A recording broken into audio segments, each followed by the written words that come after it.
பாகிஸ்தானில் விதிமுறைகளை மீறி வீட்டில் வளர்க்கப்பட்ட 18 சிங்கங்கள் பறிமுதல் செய்யப்பட்டுள்ள நிலையில், மறுபுறம் பல வீடுகளில் சட்டவிரோதமாக சிங்கங்கள் மற்றும் புலிகள் வளர்க்கப்பட்டு வருவதும் தெரியவந்துள்ளது.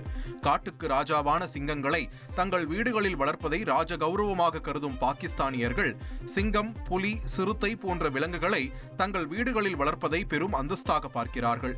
பாகிஸ்தானின் வீடுகளில் இத்தகைய விலங்குகளை வளர்ப்பது சட்டப்பூர்வமாக அனுமதிக்கப்பட்டாலும், இவற்றை வளர்க்க விரும்புவோர் 50,000 ரூபாயை ஒருமுறை கட்டணமாக செலுத்தி பதிவு செய்ய வேண்டியது கட்டாயம்.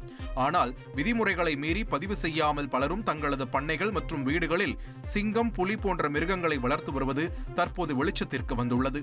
கடந்த சில நாட்களுக்கு முன்பு பாகிஸ்தானின் லாகூரில் வீட்டில் ஒருவர் வளர்த்த சிங்கம் வீட்டை விட்டு தப்பி ஓடி தெருவில் 2 குழந்தைகள் உட்பட 3 பேரை தாக்கிய வீடியோ இணையத்தில் வைரலாகியது.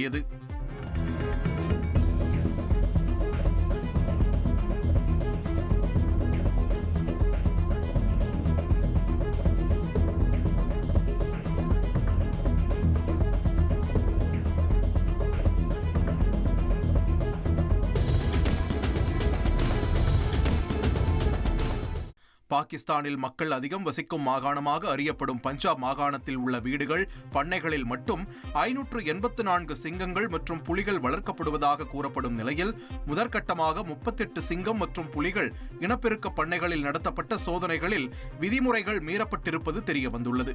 இதைத் தொடர்ந்து 8 பேரை கைது செய்த போலீசார் 18 சிங்கங்கள், சிறுத்தைகள் உள்ளிட்ட விலங்குகளை பறிமுதல் செய்துள்ளனர்.